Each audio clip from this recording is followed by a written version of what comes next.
Oi pessoal, bom dia, boa tarde, boa noite, bem-vindos a mais uma aula do nosso curso de Introdução à Economia. Essa é a aula 21, referente ao dia 10 de maio de 2021. Estamos chegando nos momentos finais do curso, tá? Essa é uma aula de conteúdo, então vocês têm até o dia 17 de maio para enviar o resumo. Um outro aviso também, a lista 4 já está no Google Drive, tá? Então quem for lá na pasta do Google Drive vai achar a lista 4. Deixa eu falar um pouquinho da ementa. Isso aqui foi o assunto da nossa primeira parte da disciplina, até a prova 1. Aí nas aulas passadas a gente falou sobre renda nacional, outros agregados, fluxo circular da renda, emprego e distribuição de renda. A aula de hoje vai ser sobre moeda. A próxima aula vai ser sobre inflação.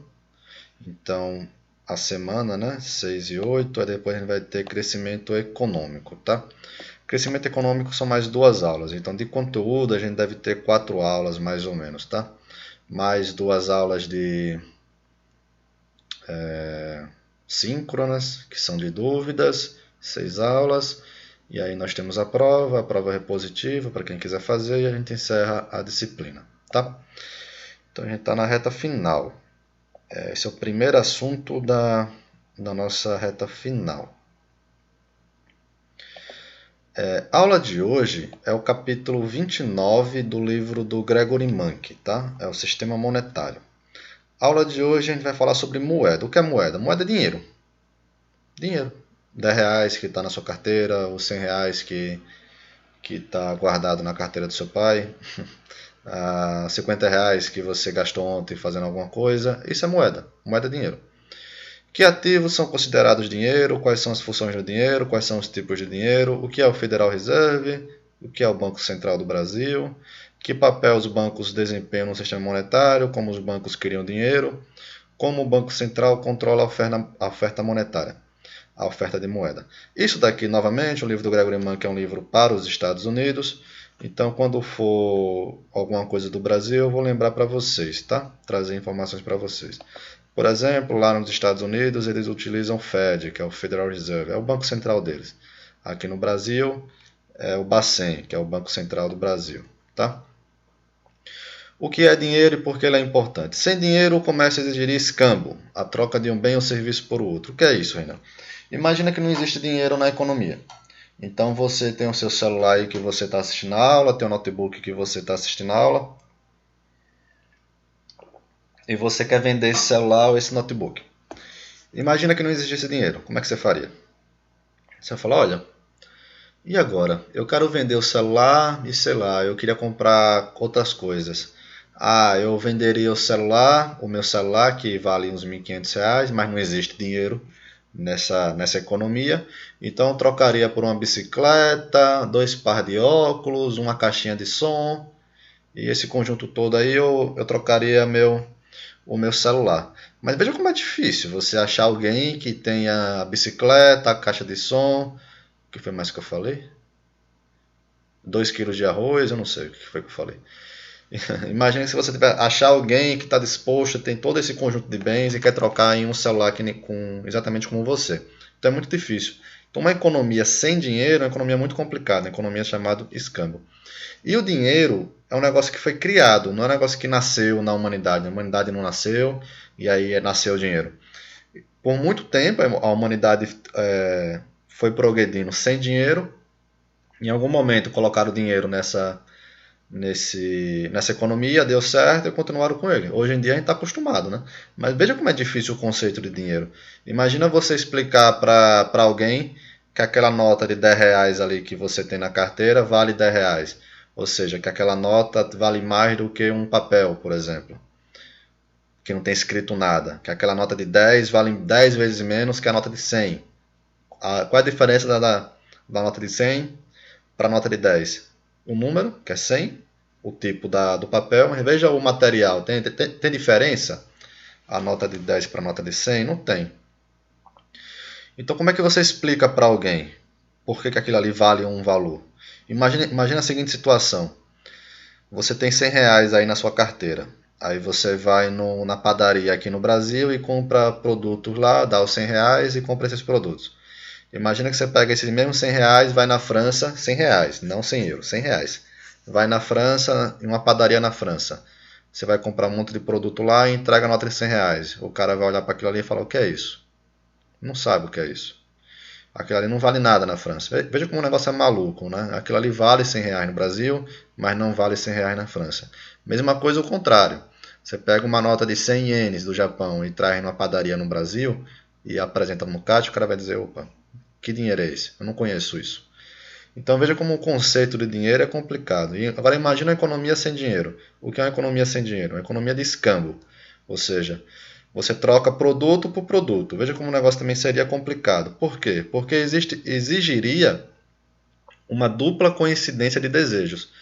Você está disposto a vender o seu celular por uma caixinha de som, uma bicicleta e 2 quilos de arroz. Mas será que você vai encontrar alguém que tenha uma bicicleta, 2 quilos de arroz e uma caixinha de som e queira trocar no seu celular? Então veja que teria que existir as duas partes estarem em pleno acordo. Isso acontece muito na OLX. Não sei se vocês já venderam na OLX alguma coisa ou compraram também. Muita gente oferece produto. Então quando você oferece um produto para o outro, isso aí é um escambo que a gente chama. É uma troca de mercadoria por outra mercadoria. Mas, ainda bem, nós temos também o dinheiro. E o que é que faz o dinheiro? Então veja, isso daqui que ele está falando é isso daí, né? A maioria das pessoas teria que gastar tempo à procura de outras pessoas para comercializar algum bem ou serviço, um enorme desperdício de recursos. Então, na economia como um todo, veja como seria ruim. Você teria que achar alguém, vamos pegar uma troca simples, um celular por um notebook. Você teria que achar alguém com um notebook disposto a trocar no seu celular.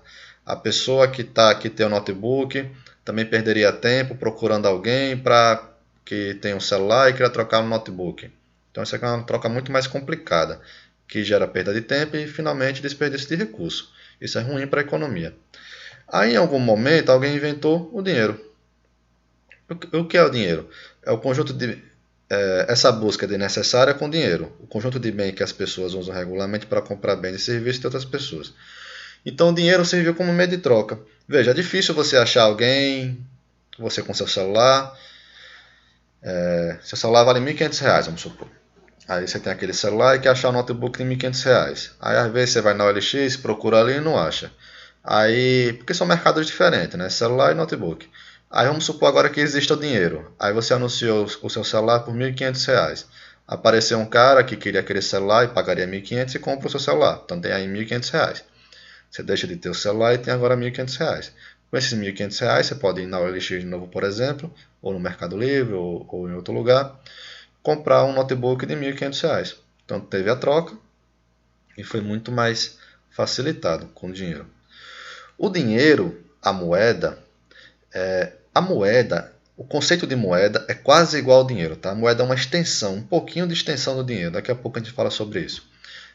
Então, quais são as 3 funções da moeda? Quais são as 3 funções do dinheiro?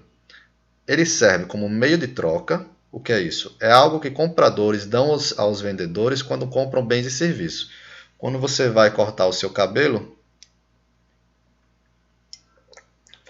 você não oferece um bem ou serviço para o cabeleireiro. Você oferece o valor do corte. Sei lá, se o corte for R$ 20, você vai com R$ 20 e corta seu cabelo. Aqueles R$ 20 o cabeleireiro ele usa para fazer outras coisas. Pode comprar arroz, feijão, pode pagar uma conta de luz e por aí vai. Então, o dinheiro ele serve como meio de troca. Veja é aquele caso do celular com notebook. Na hora que você envolveu o dinheiro, você trocou o celular por dinheiro e o dinheiro pelo notebook. Então, no final, ele está servindo como meio de troca. O dinheiro em si ele tem valor? Você usa o dinheiro que nem você usa um celular? Não, mas ele serve como um meio de troca. Acho que não sei se deu para entender. Deixa eu voltar um passo atrás e explicar isso melhor. O dinheiro em si, o dinheiro que nem a gente usa, que nem no Brasil, por exemplo, R$ 100. Ele tem um valor, aquele papel, R$ 100? Não, não é? Mas você sabe que aqueles R$ 100, você pode comprar R$ 100 de produtos dentro de uma padaria, por exemplo. Então isso dá algum valor para ele. Mas qual é o valor que ele recebe? Ele recebe um valor como um meio de troca. Você sabe que aquele dinheiro vai ser aceito na padaria como meio de troca. Tudo bem? Então isso daqui é uma da função da moeda. Qual é a outra função? Unidade de conta. É um padrão de medida que as pessoas usam para anunciar preços e registrar débitos. Então, com a utilização do dinheiro, você utiliza o dinheiro como um meio de conta. Por exemplo, o meu celular vale R$ 1.500. Aí você vai e vende o celular por R$ 1.500. Na hora que você pega aqueles R$ 1.500, você pode colocar mais R$ 500 e comprar um notebook melhor, por exemplo. Um notebook de R$ 2.000. Então veja que com o dinheiro você conseguiu utilizar como meio de troca.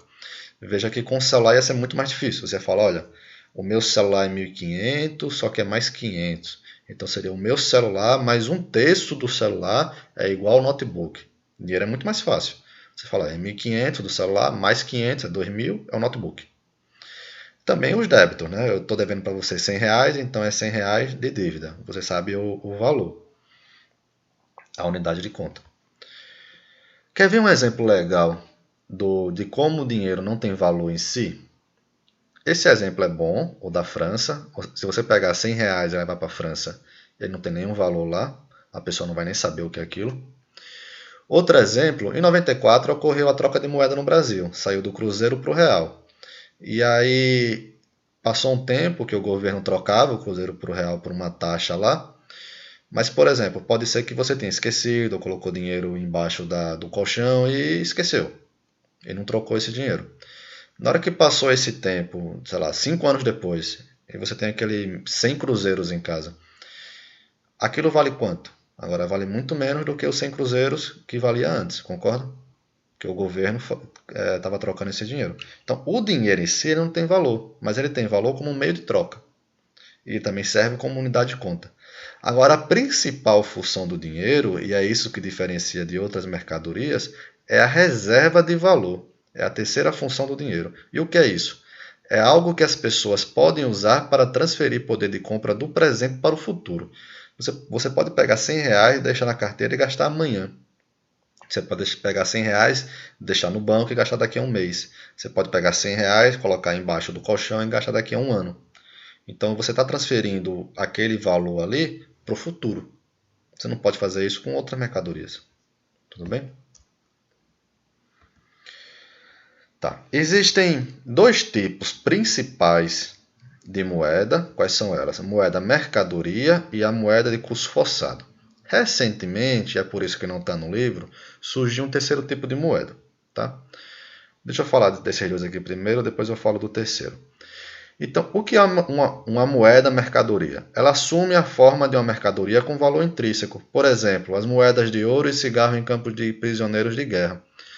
A moeda em ouro, por muito tempo, a humanidade usava moeda em ouro, por exemplo. Agora veja que a moeda em ouro, ele tinha todo o valor da moeda, ou seja, servia como meio de troca, servia para comunidade de conta, uma moeda, 2 moedas, 3 moedas, servia como reserva de valor. Mas a própria moeda de ouro, ela tem um valor. O ouro até hoje é um negócio que é muito bem valorizado, né? Então tem um valor aqui no negócio aí. Não é que nem um papel que vale nada do nada. Ele tem um valor, aquela moeda de ouro.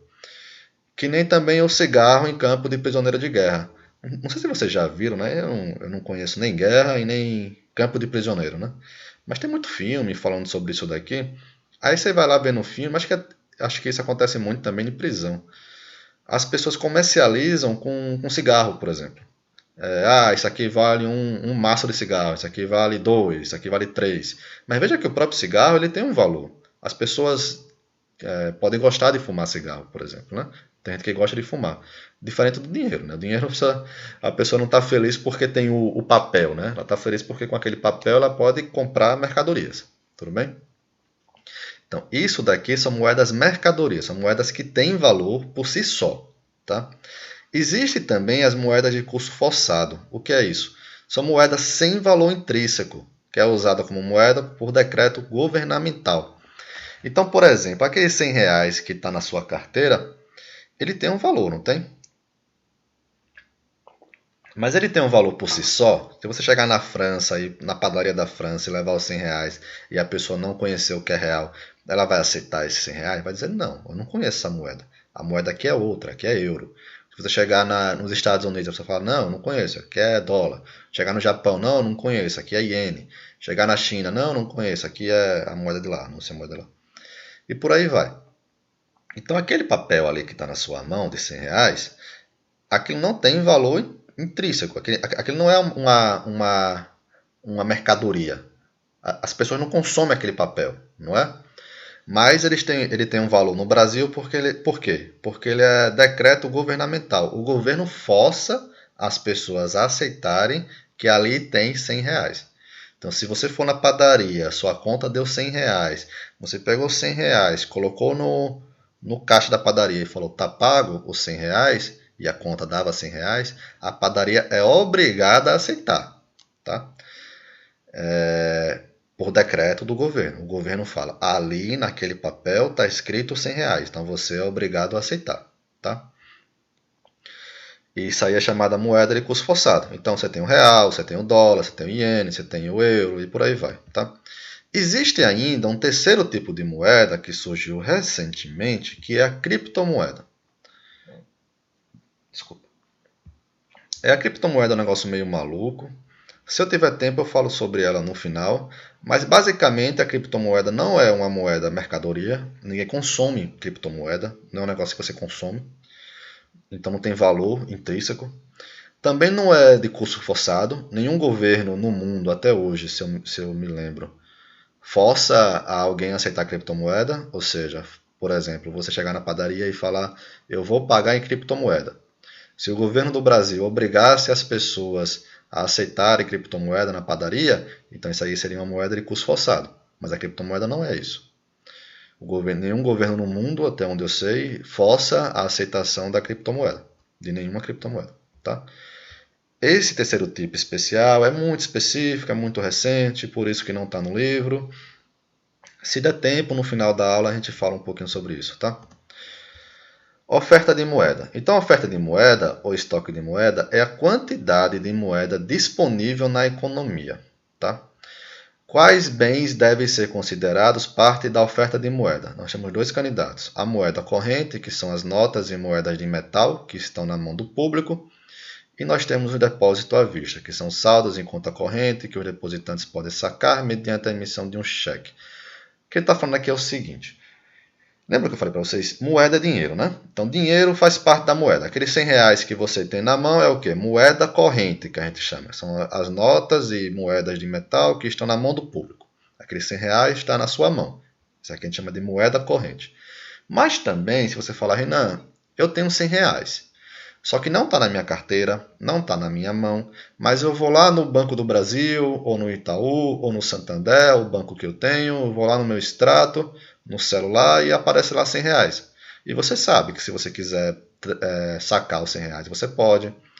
Se você quiser transferir R$ 100 para outra pessoa, essa outra pessoa vai aceitar os R$ 100. Mas não está na sua mão, não é? Isso aí é chamado depósito à vista.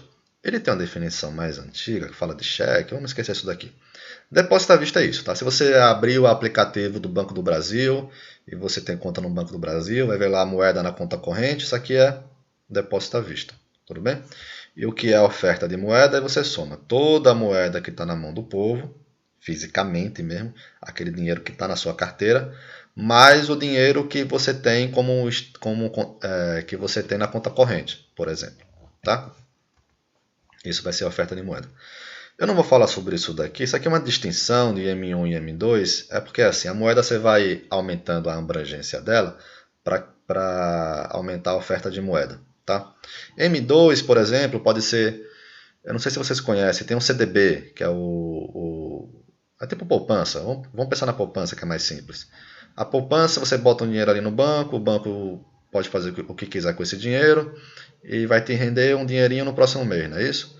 Então, se você somar também o dinheiro que fica na poupança, aí você chega no M2, porque às vezes a poupança é tão líquido que parece o depósito à vista, que parece o dinheiro que aparece na conta corrente, tá? Mas vamos esquecer isso daqui, não precisa falar isso daqui não. Pensa na oferta de moeda como sendo o dinheiro que você tem na sua mão, mais o dinheiro que você tem no banco, tá? Na conta corrente do banco. Então, bancos centrais e política monetária. Todo governo do mundo tem dois tipos de política que ele pode utilizar. Ele pode e deve utilizar para situações de crise, para situações normais, para controlar a economia, de tentar crescer, diminuir uma depressão. E quais são essas políticas? A política fiscal e a política monetária. Nesse curso, a gente não vai falar muito sobre política fiscal. O que é política fiscal? É tipo, o governo anunciou que vai gastar mais 60 bilhões com educação. Isso é política fiscal. Ele está botando dinheiro, está gastando dinheiro. Tá? Monetária não. Política monetária é política no dinheiro. Ele pode estar emitindo mais dinheiro, colocando mais dinheiro à disposição, mas não de forma de gasto. Tá? Daqui a pouco eu acho que vai ficar mais claro. Então, o Banco Central é uma instituição que supervisiona o sistema bancário e regula a quantidade de moeda na economia. Então, quem é que está ali controlando quanto de moeda as pessoas têm na economia? É o Banco Central. Nos Estados Unidos, o Fed, que é o Federal Reserve, e no Brasil é o Banco Central do Brasil, o Bacen, tá? Que faz esse controle de quanto de moeda nós temos na economia. A política monetária é o estabelecimento da oferta de moeda pelos formuladores de políticas do Banco Central. Então, política monetária é o quê? Eu vou aumentar a quantidade de moeda na economia, então você está aumentando a oferta de moeda. Eu vou diminuir a quantidade de moeda na economia, então eu estou diminuindo a oferta de moeda. Isso aqui é sobre o banco deles lá. Reserva bancária. Isso aqui é um conceito bem interessante que muita gente não conhece e deveria conhecer. É o seguinte: em um sistema bancário de reservas fracionárias, os bancos mantêm uma fração dos depósitos como reservas e usam o resto para fazer empréstimos. É o seguinte, isso aqui acontece praticamente no mundo inteiro, tá? Acontece no Brasil, acontece nos Estados Unidos, acontece em toda a Europa, acontece nos maiores mercados do mundo, pelo menos. Eu falei que a oferta de moeda, você tinha duas situações, né? Você podia ter os R$100 na sua carteira, vai contar os R$100, ou você poderia ter R$100 na sua conta corrente do banco, e também você teria R$100, não é isso? Agora, eu não sei se vocês sabem, quando você pega os R$100 que está na sua carteira e deposita no banco, ou seja, você deixou de ter R$100 na carteira e agora você tem R$100 na conta corrente do banco, o banco não é obrigado a ficar com aqueles R$100 guardado. Ele não pega aqueles R$100 que você entregou para ele e coloca num cofre, por exemplo. Ele é obrigado a ficar com uma parte desses R$100 e a outra parte ele empresta. Ele pode emprestar, ele pode gastar, ele pode fazer o que ele quiser, basicamente. Tá? Só uma parte desse dinheiro que ele é obrigado a ficar. Isso é chamado de sistema bancário de reservas fracionários. Esse percentual do quanto o banco é obrigado a ficar é chamado de recolhimento compulsório. Tá? Então, nos Estados Unidos, eu até selecionei aqui, o compulsório é porque lá eu acho que depende do estado, tá? Mas varia entre 7% e 22%, ou seja, de cada $100 que um americano coloca no banco, tem lugares, acho que tem estados, que 7%, ou seja, só $7 o banco é obrigado a ter na sua reserva, e tem lugar que até $22 que é obrigado a ter na sua reserva. Tá? No Brasil, era 17% até abril de 2021, e recentemente passou a 20%. Essa aqui é uma notícia mais antiga, de outubro, mas eu acho que deve ter cumprido. Então vamos trabalhar com essa hipótese aqui que seja 20%. Então a cada R$100 que você deposita no banco, o banco pega R$20, pega R$20 e aí realmente guarda, coloca no cofrezinho dele lá. E os outros R$80 ele pode emprestar, ele pode fazer outro tipo de investimento. Tá? Renan, mas isso não é uma loucura? O banco não deveria guardar todo o meu dinheiro? Porque, olha só, se ele está fazendo isso, eu não estou perdendo dinheiro? Não, é porque é o seguinte, imagina que todo mundo tem dinheiro no banco. O banco, a gente sabe que é um sistema muito confiável, que a gente pode pagar usando a conta corrente e tudo mais. Aí, não é todo mundo hoje que vai chegar no banco e vai sacar todo o dinheiro que tem na conta corrente, concorda? Eu vou comprar um tablet, aí eu tiro R$ 500 e vou lá e compro o tablet, né? Ou eu saco, ou eu pago no débito, ou eu faço um Pix, que hoje em dia existe, e é praticamente sacar o dinheiro, não é isso? Então o banco vai lá e entrega os R$ 500. Mas qual é a coincidência que eu faça isso 30 vezes no mês? Qual é a coincidência que todo mundo no Brasil faça isso hoje? Então existe, todo banco tem um modelinho de probabilidade para dizer mais ou menos quanto dinheiro tem que ter no banco naquele dia para cumprir todas as suas funções, tá? Todas as suas obrigações. Então é a partir desse modelinho de probabilidade que ele consegue calcular o risco dele não ter dinheiro no final do dia. Tudo bem? E é assim que funciona o sistema monetário do Brasil, o sistema bancário. No Brasil, nos Estados Unidos, na Europa, nos grandes países, nas economias mais desenvolvidas do mundo, nas maiores economias do mundo, alguma coisa assim. Para ser bem sincero, eu não cheguei a olhar, mas eu acho muito difícil algum país aberto, que não seja uma ditadura, usar um sistema diferente desse daqui, tá? Esse sistema é adotado, deu muito certo, continua sendo adotado, e vai ser assim. Tá? É o melhor sistema? Não sei, talvez exista um melhor, mas é o que é feito, tudo bem? Então você vê como esse compulsório é importante. Isso aqui, o compulsório, quem determina é o governo. O governo chega e fala, banco, você tem que ficar com 20%, banco, você tem que ficar com 15%, tá? E varia com o tempo. O governo pode aumentar ou diminuir o compulsório. Mas acho que deu para entender, né? Daqueles R$ 100, se 20%, que é no caso do Brasil, é obrigado a ficar em compulsório, então R$ 20 o banco guarda ali no cofre dele, R$ 80 ele faz o que ele quiser, pode emprestar. Pode também não fazer nada, ele pode ficar com R$ 100, ou pode emprestar, pode criar dinheiro e por aí vai.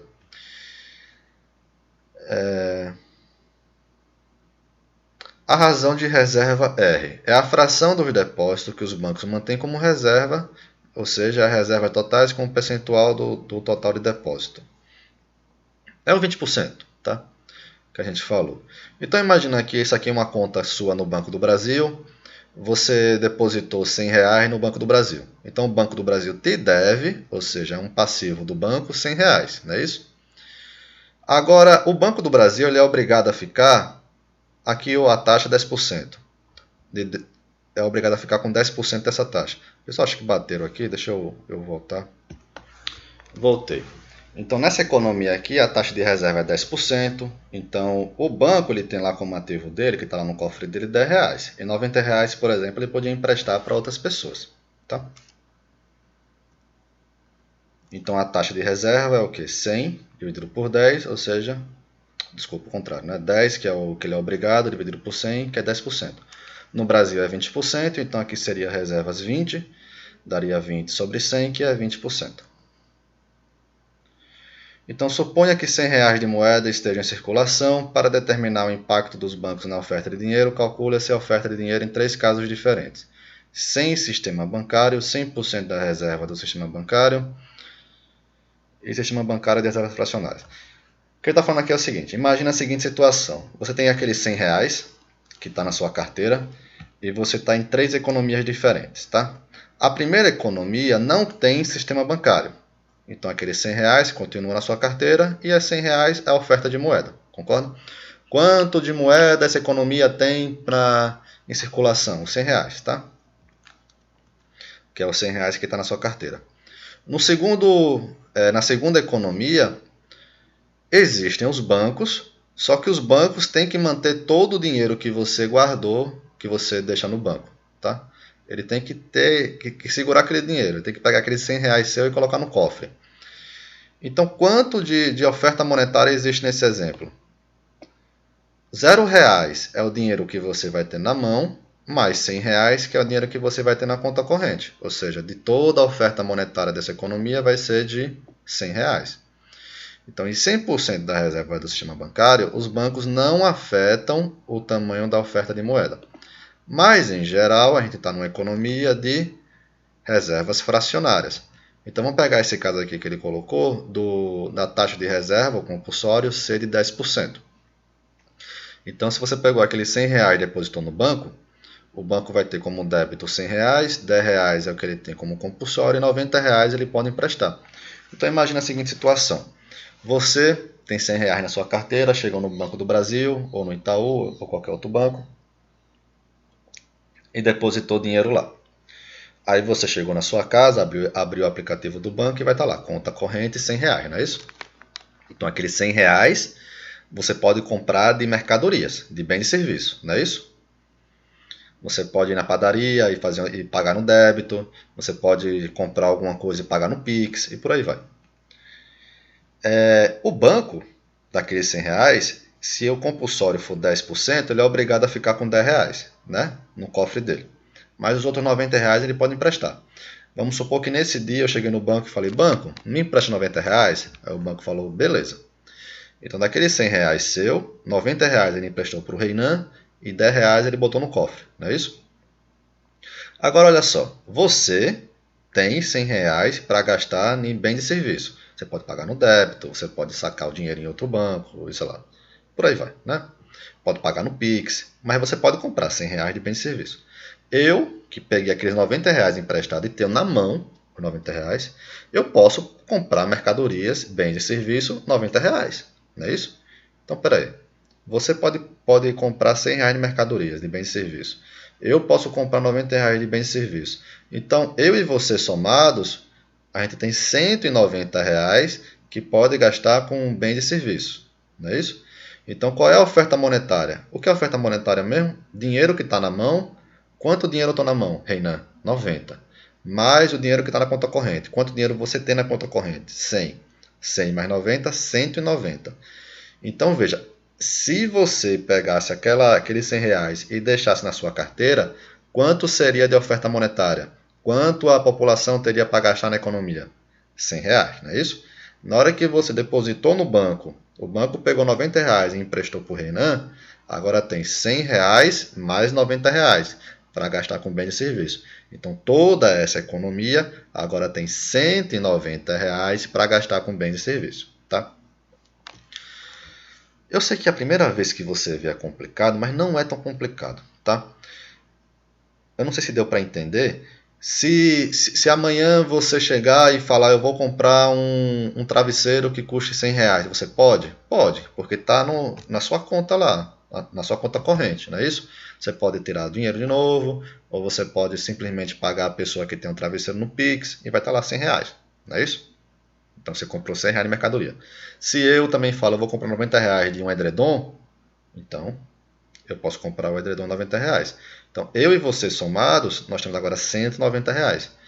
Veja que os seus R$100 ficou os R$10 no banco e R$90 por Reinan. Os seus R$100 virou R$190 de compra de bens e serviços. Virou R$190 de oferta monetária, tá? Então, isso aqui que é o mais interessante. Um sistema bancário de reservas fracionárias, ele cria dinheiro. Então, aquele seu R$100 foi criado R$190 de dinheiro. R$100 da sua conta corrente, mais R$90 que eu peguei emprestado. Não é isso? Mas não cria riqueza, tá? O sistema bancário, ele cria dinheiro. Na hora que você pegou aquele R$100 seu e ao invés de colocar debaixo do colchão, depositou no banco, aqueles R$100 virou R$190. Foi criado dinheiro, mas não cria riqueza, não cria bens e serviços, tá? Não é aqueles R$190 que vai aumentar a produção de bens e serviços da economia, tá? Só tem mais moeda no mercado, tudo bem? É aquele negócio, às vezes até o pessoal se confunde bastante, fala, se o governo pode emitir moeda, por que o governo não emite moeda e todo mundo fica rico? Não é o dinheiro que cria riqueza. O que cria riqueza é a produção de bens e serviços, tudo bem? Então vamos supor que o governo dobrou a oferta monetária e todo mundo agora tem 2 vezes aquele dinheiro. Na hora que você colocar no mercado isso daqui, você vai equilibrar os preços, vai criar inflação, cada produto ali como se aumentasse o preço também 2 vezes. Ou seja, o preço de cada produto ia dobrar também, tá? Então não afeta. O dinheiro em si não afeta a produção. O que afeta é a troca, né, de bens e serviços. Tá? O que eu quero dizer é o seguinte, tá? O dinheiro ele serve como um meio de troca. Tá? Eu estou trabalhando aqui, eu estou oferecendo para vocês um serviço, eu ganho dinheiro para isso, e com esse dinheiro que eu ganho eu compro bens e serviços. Não é isso? O dinheiro serve como meio de troca. Tá? Se meu salário dobra, mas tudo que eu compro de bens e serviços, o preço dobra também, não mudou nada a minha vida. Tá? Então, o dinheiro em si, ele não cria riqueza, ele não aumenta a quantidade de bens e serviços que é produzido. Ele só serve como meio de troca, tudo bem? É uma das funções do dinheiro. Então, o sistema bancário, ele cria dinheiro, mas ele não cria riqueza. Não é esses R$190 que vai aumentar a produção de cadeiras no Brasil, por exemplo. Tá?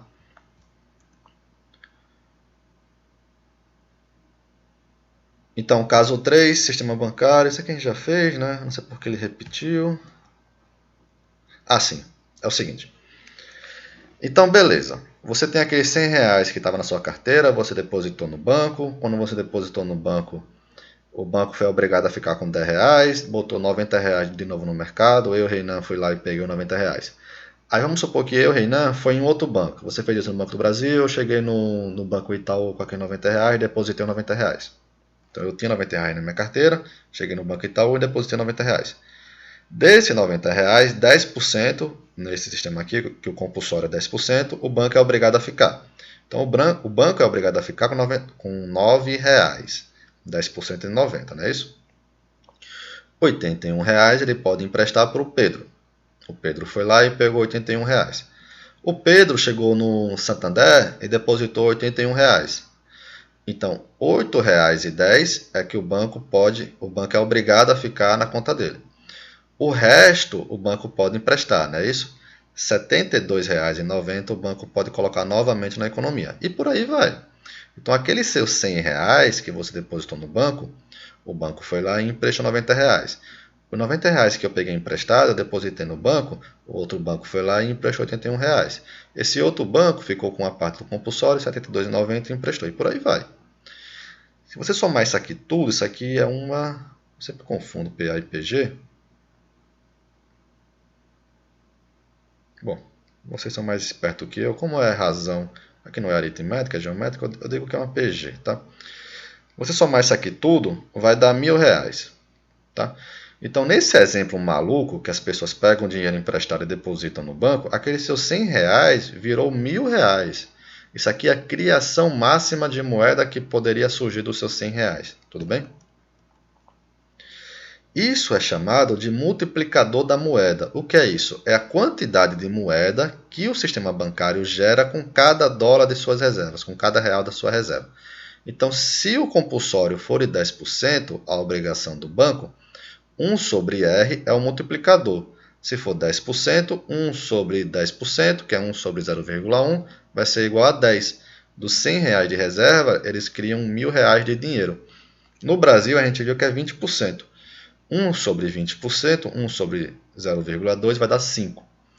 Então, de cada R$100 que você colocar no banco, ao invés de ter na sua carteira, 5 vezes aquele dinheiro é que pode ser criado. Então, daqueles R$100 que você depositar, eles criam R$500 de dinheiro, o sistema bancário. Tudo bem? Então, exercício. Os bancos e a oferta de moeda, ao limpar seu apartamento, isso aqui acontece muito, na verdade. Você olha debaixo da almofada do sofá e encontra uma nota de R$50. Está até muito, né? Acontece muito com 5, com R$10. Né? Um dia desses fui colocar meu carro para lavar e o cara achou R$20. E me entregou. Foi duas coisas que eu fiquei admirado. Ele ter achado, que eu geralmente nunca perco, e a outra ele ter me devolvido. Mas aí você vê quando as pessoas são honestas, na verdade, né? Outra pessoa podia simplesmente esconder o dinheiro, né? Então você achou os R$50 e aí você vai lá e deposita a nota na sua conta corrente. A reserva do FED, a reserva do Banco do Brasil é de 20%. Que valor máximo a oferta de moeda pode oferecer? Que valor mínimo a oferta de moeda pode oferecer? Então qual é o valor máximo? Quanto de dinheiro pode ser criado com esses R$ 50, sendo 20% compulsório? Qual é o multiplicador bancário? 1 dividido por R. 1 dividido por 0,2, que é igual a 5. Então, daqueles R$ 50 no Brasil, que hoje é 20%, poderia ser criado até R$ 250. Como isso iria ocorrer? Você pegaria os R$ 50, colocaria no Banco do Brasil. O Banco do Brasil é obrigado a ficar com 20%, o restante ele empresta para o Reinan. Reinan vai no banco, depois deposita. O Banco do Brasil é obrigado a ficar com uma parte daquele dinheiro, o resto ele empresta, o Pedro pega aquele dinheiro e deposita no banco e por aí vai, né? Então isso aí é o máximo de moeda que poderia ser criado com aqueles R$ 50. Assim, o máximo é 5 vezes 50, 250. Aqui ele fala o máximo da oferta, tá? Porque é o seguinte, né? R$ 50 é o que já existia, não é isso? Aqueles R$ 50 na sua mão, a nota de R$ 50, é a oferta monetária com aquela nota é o quê? R$ 50. Na hora que você depositou para o banco e deposita para o outro, por aí vai, pode ser criado até 250. Então qual foi a variação? De 50 para 250. Então o sistema bancário criou R$ 200, no máximo. E o mínimo?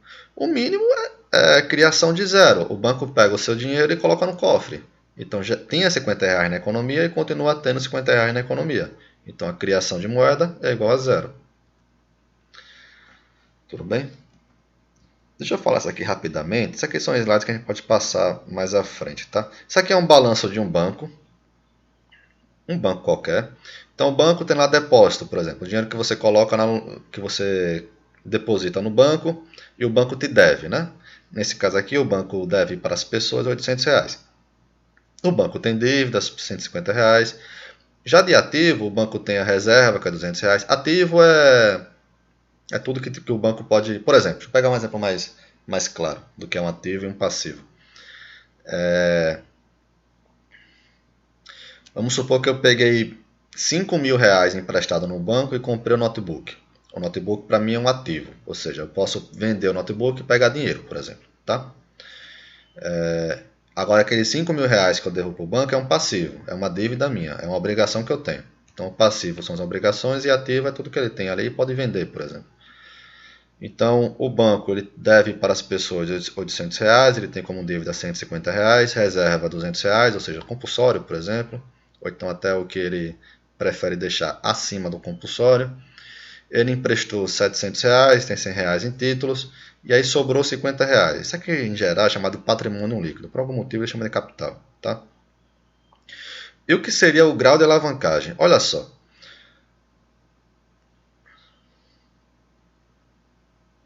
Eu nem gosto muito desse exemplo. Tá. Quanto de passivo, quanto de obrigação tem esse banco? 800 mais 150 mais 50. É por isso que eu não gosto de chamar isso aqui de capital, sabe? Eu gosto de chamar isso aqui de patrimônio líquido. Porque esse patrimônio líquido dá a impressão de que não é do banco mais. É ativo de alguém, do dono do banco, por exemplo. Tá? Então, quanto o banco tem de obrigação aqui? R$ 1.000. Mas quanto de fato ele tem dinheiro que ele pode mexer? R$ 50. Então, a alavancagem é 1.000 sobre 50, é 20. Alavancagem de 20, tá? Ou seja, um alto grau de alavancagem aqui. O que é o grau de alavancagem? É a razão dos ativos para o capital bancário. Tá? Não vou entrar muito em detalhe isso aqui, não. É porque isso aqui tudo eu queria falar para chegar aqui, na verdade. Alavancagem é crise financeira. Então, vamos pular essa parte de alavancagem. E vamos logo para essa crise financeira aqui. Isso aqui é bem interessante, tá? Na crise financeira de 2008 e 2009, então não sei se vocês lembram, já tem 13 anos que ocorreu essa crise. Teve uma crise nos Estados Unidos, todo mundo no Brasil ficou morrendo de medo que chegasse no Brasil. E como foi essa crise, né? Os bancos sofreram perdas em empréstimos hipotecários e títulos lançados em hipoteca devido à inadimplência generalizada. É o seguinte, deixa eu explicar. Eu gosto de falar dessa crise, na verdade. E eu acho que a economia é legal quando a gente vê a realidade. Então, vou até abrir aqui o Wikipedia da crise financeira, se alguém quiser dar uma olhadinha. A crise de 2007, interessante. A crise de 2008 é chamada crise de subprime. O que é isso? Resumidão, bem resumido, é o seguinte. É basicamente o seguinte: os bancos estavam emprestando dinheiro para as pessoas e as pessoas chegou um momento que viam que não valeria a pena pagar aquele dinheiro. Por exemplo, isso geralmente ocorreu com imóveis, tá? Por exemplo, imagina a pessoa que tem a renda de R$ 2.000. Essa pessoa tem um sonho de ter uma casa no melhor bairro de Salvador e essa casa no melhor bairro de Salvador custa R$ 2 milhões. Aí essa pessoa ganha 2.000 por mês, quer comprar uma casa de 2 milhões e não tem dinheiro nenhum a mais do que a renda dela, dessa pessoa, né? Aí essa pessoa chegou no banco e falou: banco, me empresta R$ 2 milhões para comprar essa casa? Aí o banco fala: não. Por que o banco fala não? Porque qual é a chance que a pessoa que ganha R$ 2.000 por mês consiga pagar de financiamento R$ 2 milhões? É muito pequenininha. Talvez ganhe na Mega, talvez consiga um emprego muito melhor, mas a chance é bem pequenininha, né? De conseguir pagar esse empréstimo. Então todo banco ele tem um cálculo deles lá para saber, para avaliar se consegue, se pode, por lei, emprestar aquele dinheiro para aquela pessoa. Tudo bem? No Brasil, por exemplo, você está limitado a 30% da renda. Seu financiamento por mês, o quanto você paga por mês, é limitado a 30% do que você recebe. Isso é lei do governo, o governo colocou para diminuir esses casos de inadimplência. O que é inadimplência mesmo? É quando a pessoa contrai a dívida e não consegue pagar, e não paga. Aí vira inadimplência. Tudo bem? Tudo bem. E como foi o caso dos Estados Unidos? Chegou a pessoa com uma renda lá no banco e queria comprar uma casa, por exemplo, de US$ 200.000. Chegou no banco e fala: banco, me empresta US$ 150.000. Aí o banco: beleza, eu empresto para você. Emprestou dinheiro para a pessoa comprovou renda e tal, pegou o dinheiro e comprou a casa. Aí a gente sabe que com o passar do tempo a gente passa por crises financeiras, né? Isso acontece. Passou alguns anos, ele sofreu uma crise financeira. Vai ver um negócio não deu certo, perdeu o emprego, qualquer coisa desse tipo. Ocorreu uma crise externa, uma pandemia, por exemplo. E tomara que nunca mais aconteça, né? Pelo menos enquanto a gente estiver vivo, deixar isso aí para as próximas gerações. Mas bom, a gente sabe que isso acontece, né? Aí o cara se apertou, tal, falou: não consigo pagar minha casa, mas eu não quero perder minha casa. Chegou no outro banco e falou: banco, minha renda é tanto, eu tenho uma casa avaliada em 200 mil, me empresta 100 mil? Aí o banco fala: olha, com sua renda e sua casa eu empresto. Agora, veja que interessante, a casa da pessoa vale R$ 200.000, vamos supor, né? Já pegou 150 mil no banco e 100 mil em outro banco. Então só em dívida já vai para 250 mil, não é? Eita, agora enganchou. Vamos supor que aconteceu uma terceira crise. A pessoa foi ter filho e nasceu trigêmeos, ou perdeu o emprego, ou qualquer coisa desse tipo. De novo está se esforçando para pagar a casa, não quer perder a casa, chega para um terceiro banco e fala: banco, me empresta 50 mil, eu perdi meu emprego, mas veja que a minha renda como era boa, tá vendo? Eu consigo pagar. Aí o banco fala: não, beleza, eu te empresto. Então, peraí. Sua casa vale R$ 200.000, você tem financiado 150 mil no banco, 100 mil no outro banco, 50 mil no outro banco. 100 mais 150 mais 50, 300 mil. Mas você mora numa casa de 200 mil. Na hora que você colocou no papel aquelas dívidas ali, e aquelas dívidas ficaram com um valor maior do que vale a sua casa, e você está se matando para pagar esses financiamentos, o que é que você faz? Eu vou embora dessa casa, eu vou alugar uma outra casa, eu vou morar em outro lugar mais barato, mas o que eu estou pagando aqui não vale o preço da minha casa. Concorda? Sua dívida é maior do que aquele bem. Então a pessoa deixa de pagar o bem. Então quando a pessoa deixa de pagar o bem e o banco toma de volta, veja que até quando vender a casa não vai conseguir aquele valor inteiro que está emprestado. Se ele tem 300 mil em dívida e a casa vale 200 mil, 100 mil reais foi-se embora. Não é isso? Além disso, outra coisa que pode acontecer imagina, eu tenho minha casa aqui, eu também tenho um monte de dívida em cima dela, e minha casa também vale 200 mil reais. Não é? Meu vizinho valia 200 mil, ele faliu, teve que vender a casa, ele viu que não valia a pena pagar, essa casa vai entrar para vender. Aí o outro vizinho do lado também aconteceu a mesma coisa, essa casa vai entrar para vender. Na hora que aumentar a oferta de casa, lembra na primeira parte do nosso curso, aumentou a oferta, o que é que vai acontecer com o preço? Cai. Então eu, que estou na minha casa ali, me esforçando, pagando aquele valor, também quando a minha casa diminui o valor, já que o preço caiu no mercado, pode ser que para mim também não vale a pena pagar. E eu também deixo. Então isso foi um negócio que aconteceu nos Estados Unidos e foi uma bolha. As pessoas estavam indo no banco pegar dinheiro emprestado, o banco aceitava, e geralmente de forma de hipoteca. O pessoal fala muito de hipoteca, que foi o que mais ocorreu, tá? Então você hipotecava a sua casa, pegava dinheiro emprestado e por aí vai, por aí vai. Chegou um momento que aquela casa não valia mais aquele valor, que é as suas dívidas. Você simplesmente sai de casa, deixa a casa lá. Na hora que você faz isso, o preço de casa no mercado vai diminuir. Na hora que o preço diminuir, outras pessoas que estavam em situação semelhante também deixaram a casa e virou uma bolha. Agora vejo que aquelas hipotecas que valiam alguma coisa não valem mais nada. Por quê? Porque ninguém estava pagando os empréstimos. Isso é o quê? Uma inadimplência alta. Tá? Então, basicamente, isso aí foi a crise dos Estados Unidos de 2008. Então, os bancos sofreram perdas em empréstimos hipotecários e títulos lastreados em hipotecas devido à inadimplência generalizada.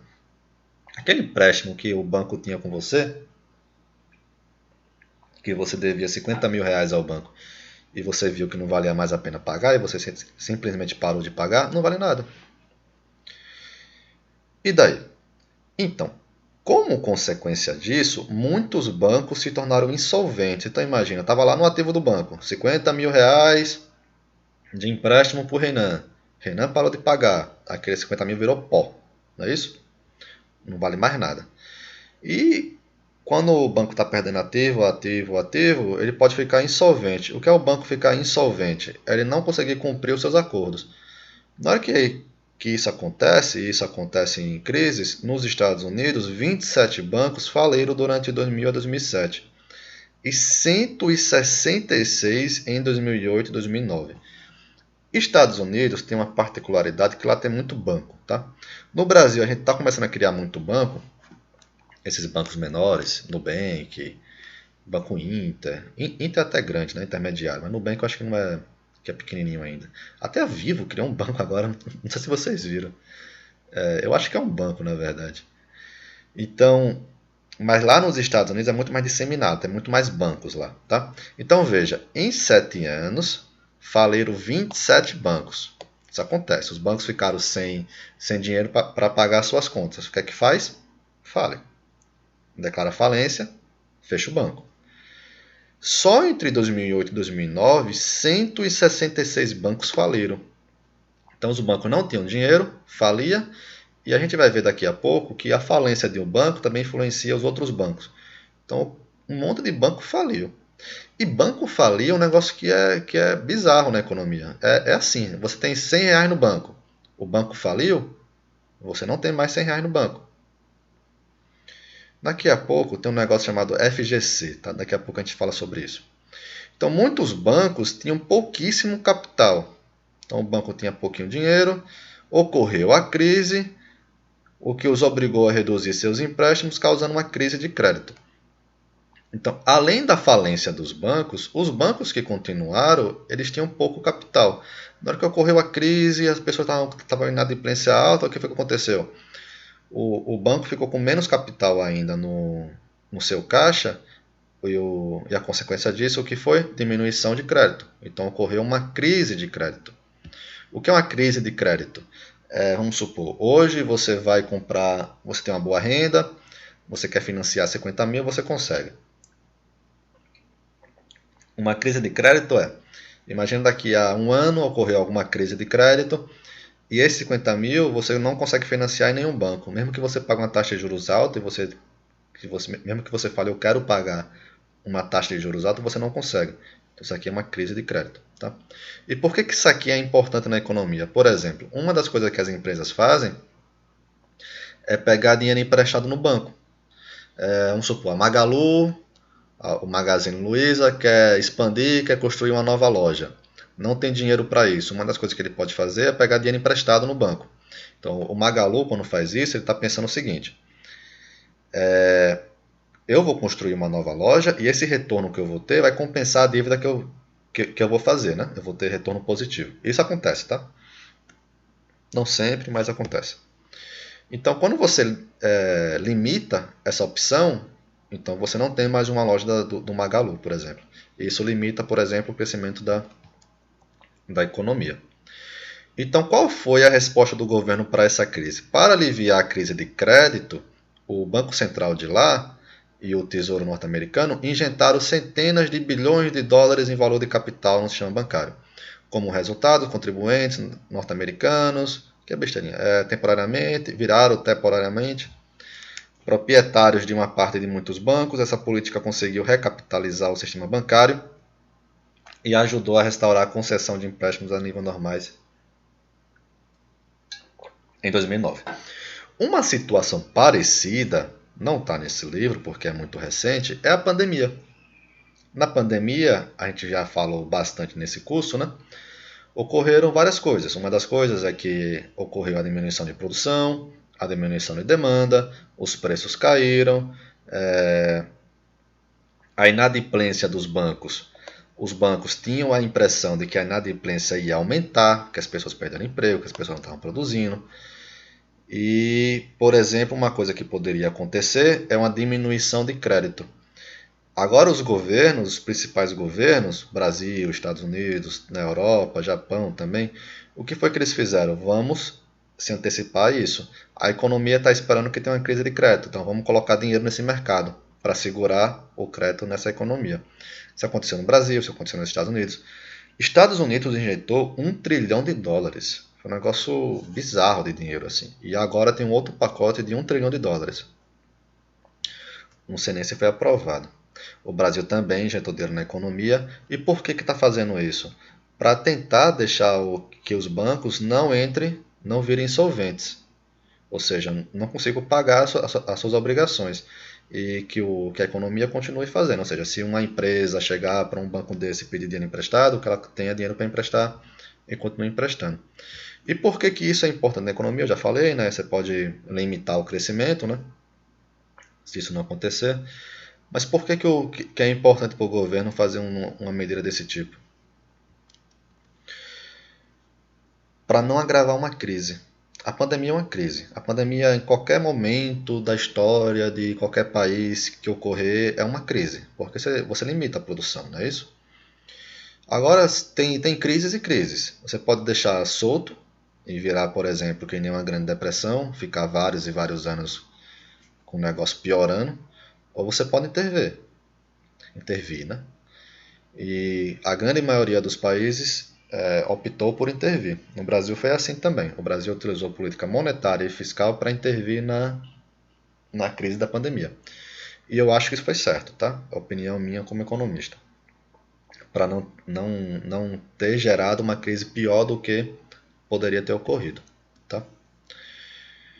Beleza. Agora, como é que o Banco Central, como é que o Fed faz o controle monetário? Como é que ele controla? Eu falei para vocês logo no início da aula, né? O Banco Central ele consegue controlar a oferta monetária da economia.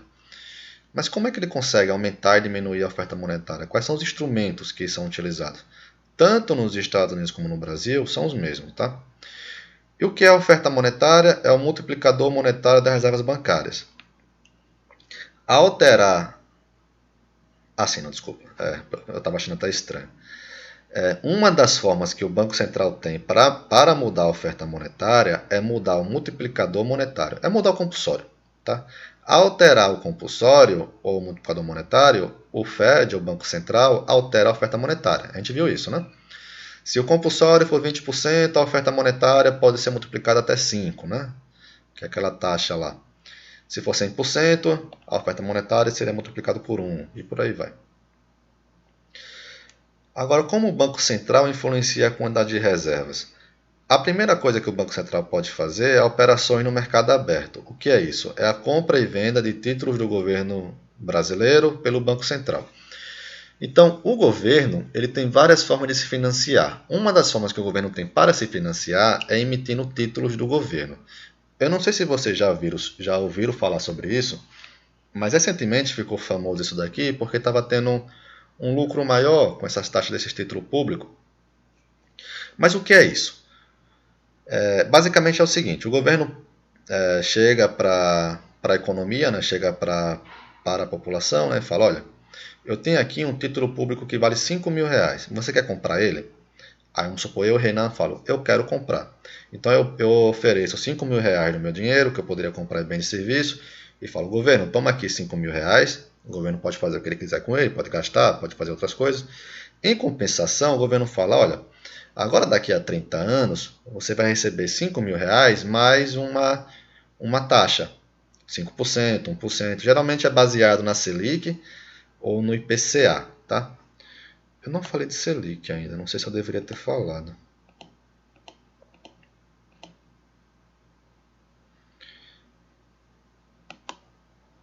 Tá, daqui a pouco, eu acho que daqui a pouco aparece aqui.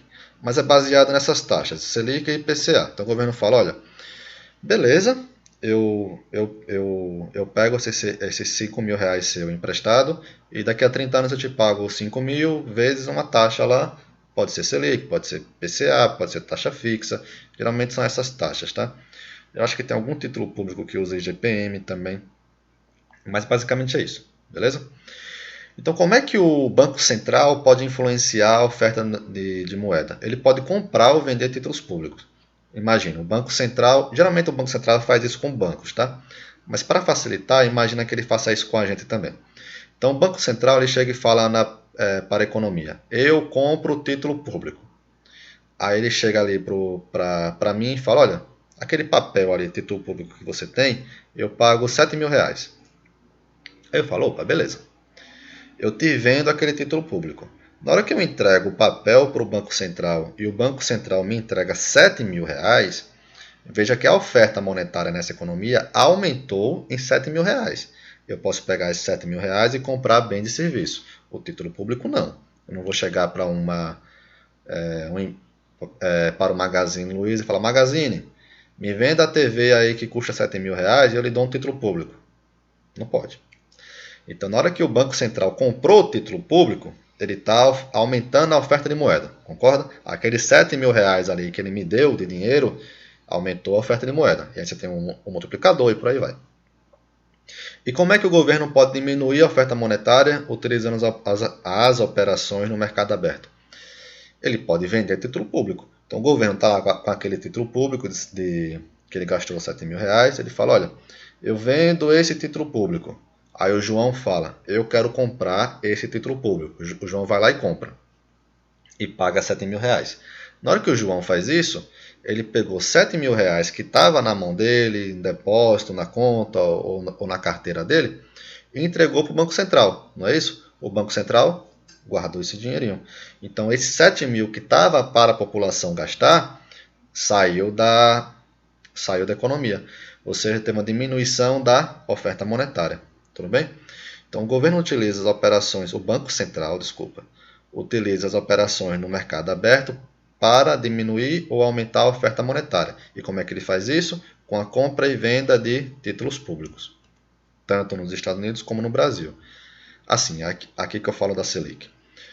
O Banco Central faz empréstimos aos bancos, aumentando suas reservas.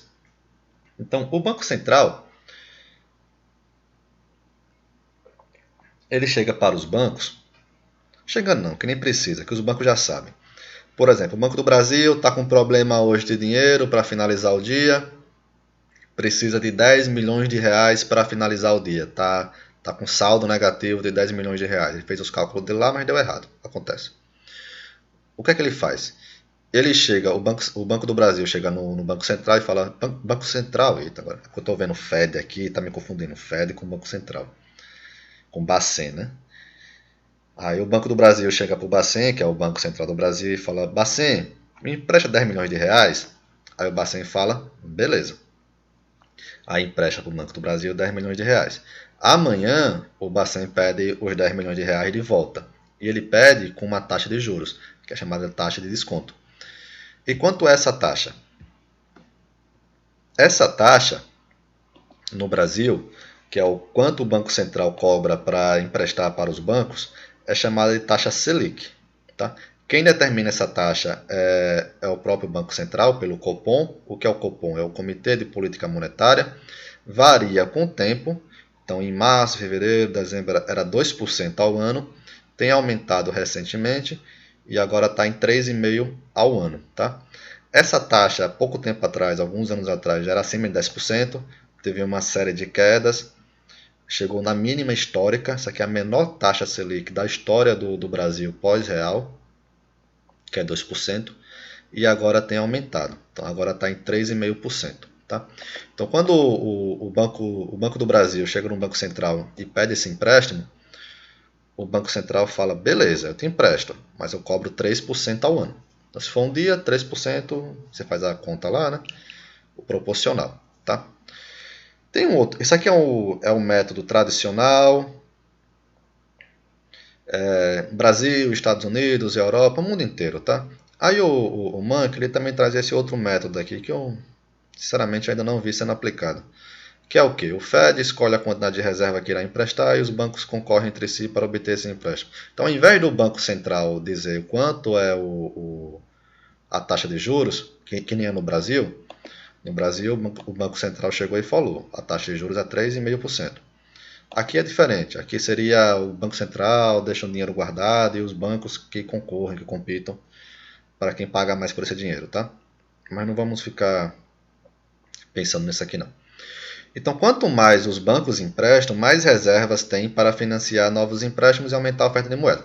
Então, quando o Banco do Brasil pegou o dinheiro do Banco Central emprestado, aqueles 10 milhões foram para o Banco do Brasil, não é isso? Aqueles 10 milhões viraram a oferta monetária. Então a oferta monetária aumentou, não é isso? O contrário, quando o Banco do Brasil pagar para o Banco Central esses 10 milhões, então esses 10 milhões deixam de estar sendo ofertado na economia. Eles voltam para o Banco Central, não é isso? Eles saem de circulação, aqueles 10 milhões. Então aí diminuiria a oferta monetária. Tudo bem? Tá. Então, como o Banco Central e como o Bacen influencia a taxa de reserva? A taxa de reserva é a reserva sobre o depósito. O Banco Central, o Bacen, pode utilizar as reservas exigidas, que é o compulsório. E aí a gente viu diminuindo, aumentando o compulsório. Se diminuir o compulsório, vai aumentar a oferta monetária. Não é isso? Se aumentar o compulsório, diminui a oferta monetária. Então, isso aqui é uma outra forma que o Banco Central tem de controlar. Então, desde outubro de 2008, o Banco Central paga juros sobre as reservas. Isso aqui esqueça. Tá. Então, quais são os instrumentos que o Bacen tem para aumentar ou diminuir a oferta monetária? Ele pode fazer a compra e venda de títulos do governo, que é chamada operações no mercado aberto. Pode fazer mudar a taxa de desconto. Quando o governo aumenta a taxa de juros, o que ele está fazendo? Ele está falando, olha, se o Banco do Brasil, se o Itaú, se o Santander quiser dinheiro emprestado do Banco Central, vai pagar mais. Se vai pagar mais, então eles pegam menos dinheiro emprestado. Não é isso? Vocês estão pegando menos dinheiro emprestado, isso está diminuindo a oferta monetária. Também vale o contrário. Na hora que o governo diminui essa taxa, o que ele está fazendo na verdade? Ele está falando, olha, Banco do Brasil, Itaú, Santander, se vocês quiserem dinheiro, eu empresto com um valorzinho menor. Então os bancos têm a tendência de pegar mais dinheiro emprestado, ou seja, está aumentando a oferta monetária. Então quando você olha aqui, a pandemia, o que foi que aconteceu? O Banco Central estava diminuindo a taxa de juros. Por que isso? Porque estava aumentando a oferta monetária. Tá? Essa era uma das ideias para aumentar a oferta monetária. Ele estava usando esse mercado aqui para aumentar a oferta monetária. E a terceira forma que o Banco Central tem para aumentar ou diminuir a oferta monetária é o compulsório. Tá? Quando o governo aumenta o compulsório, ele está diminuindo a oferta monetária. Quando ele diminui o compulsório, ele está aumentando a oferta monetária. Tá? Então veja que a tendência mais recente qual é? Aumentou o compulsório, então ele está diminuindo a oferta monetária. Aumentou a taxa de juros, então ele está diminuindo a oferta monetária. Então a tendência atual é de diminuição da oferta monetária pelo Banco Central. Tá? O mercado de títulos eu não sei. Tá? Esse terceiro mercado de títulos aqui, eu não sei como é que está sendo. Mesmo assim, existem problemas com o controle da oferta de moeda. Quais são esses problemas? Olha só. Se as famílias detêm mais de seu dinheiro como moeda, os bancos têm menos reserva, fazem menos empréstimos e a oferta da moeda cai. Então pode acontecer uma mudança de cultura na economia das pessoas guardarem mais dinheiro em casa. Ao invés de depositar no banco, a pessoa deixou o dinheiro embaixo do colchão. Na hora que teve essa mudança de hábito, que as pessoas não estão depositando dinheiro no banco, o que ocorre? Já que você não deposita no banco, não tem aquela criação da moeda que a gente falou, não é isso? Então vai ter uma diminuição da oferta de moeda. O Bacen tem como controlar isso daqui? O Bacen tem como chegar para as famílias e falar: família, deposite no banco? Não. Então essa é uma limitação da oferta monetária pelo Banco Central. Se os bancos detêm mais reservas do que o necessário, eles fazem menos empréstimos e a oferta de moeda cai. Por algum motivo, por exemplo, a inadimplência, que no começo da pandemia estava se esperando que fosse crescer bastante, os bancos falam. Imagina o Banco Itaú. O Banco Itaú tem um monte de dinheiro emprestado antes da pandemia. Ocorreu a pandemia, as pessoas estão perdendo dinheiro, as pessoas estão perdendo emprego. O que é que o Banco Itaú está pensando? Olha só, nesse cenário vai aumentar a inadimplência. Eu vou ter menos dinheiro no meu caixa, não é isso? O que é uma coisa que eu posso fazer? Ao invés de eu pegar agora, se o Renan depositar R$ 100 no Itaú, ao invés de eu deixar só o compulsório, deixa eu deixar o compulsório mais uma parte também, como reserva para mim, para ficar mais seguro, que eu vou conseguir ter solvência durante a pandemia, e fica com mais dinheiro. Então, isso daqui é o que? O banco fala, olha, a obrigação é 20%, mas eu quero ficar seguro, eu vou guardar 40%. O Bacen tem como obrigar esses bancos a emprestar o restante? Não. Então isso aqui é uma outra limitação do Bacen na oferta monetária. No entanto, o Bacen pode compensar o comportamento dos depositantes e dos bancos, mantendo um controle bastante preciso sobre a oferta de moeda. Por exemplo, pandemia. Os bancos estavam emprestando menos para ter mais dinheiro em caixa, não é isso? Na hora que o banco empresta menos para ter mais dinheiro em caixa, está tendo uma crise de crédito, né? Tem menos dinheiro para ser emprestado. O Bacen começou a fazer o quê? Diminuir a taxa de juros, aumentar a oferta monetária e poderia, por exemplo, ter diminuído o compulsório para aumentar a oferta monetária. Por quê? Para compensar. O Bacen pode chegar no Banco Itaú e falar: Banco Itaú, não, empresta o dinheiro. Não tem essa não, empresta. Não pode. Mas ele pode, por exemplo, diminuir a taxa de juros porque ele sabe que vai aumentar a oferta monetária. Então, por algum motivo, por exemplo, a pandemia, ocorreu uma diminuição da oferta monetária, mesmo sem o Banco Central querer, aí o Banco Central pode aumentar a oferta monetária para corrigir esse comportamento. Tudo bem? Isso daqui é muito interessante. Isso aqui é uma das partes de uma grande crise. Sabe? Uma crise econômica grande tem vários estágios. Tá? Corrida ao banco é um estágio de que essa crise vai ser complicada. Tá? Aconteceu recentemente na Argentina, nos anos 2000, por ali eu acho. Algum país aqui e ali acontece. Estados Unidos foi Grande Depressão, isso aconteceu, 1930. No Brasil, não estou lembrado de uma corrida bancária. Tá, mas o que é uma corrida bancária? Corrida bancária, é chamada corrida aos bancos, é quando as pessoas suspeitam que um banco pode falir. Elas correm para retirar seus depósitos, detendo mais moeda e menos depósito. Lembra o que foi que eu falei para vocês? Se você pegar os R$ 100 que está na sua carteira e colocar no banco, no Brasil ele é obrigado a ficar com 20% como compulsório. E os R$ 80 ele pode emprestar, não é isso? Então, imagina que todo mundo agora está com medo por algum motivo e fala: eu vou sacar todo o dinheiro que está no banco. Mas espera aí, daqueles R$ 100, só R$ 20 que o banco tem no cofre, não é isso? Os 80 ele pode emprestar. Vamos supor que emprestou.